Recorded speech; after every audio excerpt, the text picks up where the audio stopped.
Hello, I'm Jessamy Ferguson. I'm the director of the library here at McDaniel College.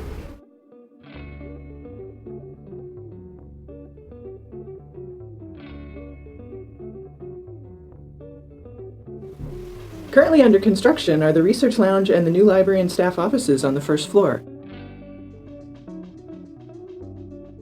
The information literacy and interactive classroom on the second floor creates a new classroom designed to allow for a more engaging and active instructional experience.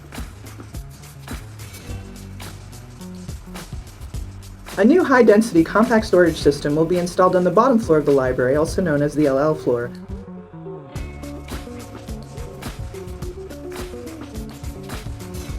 A reading area on the LL floor is also being added. These new seating areas in the front of the stacks are going to attract students to work and study on this floor.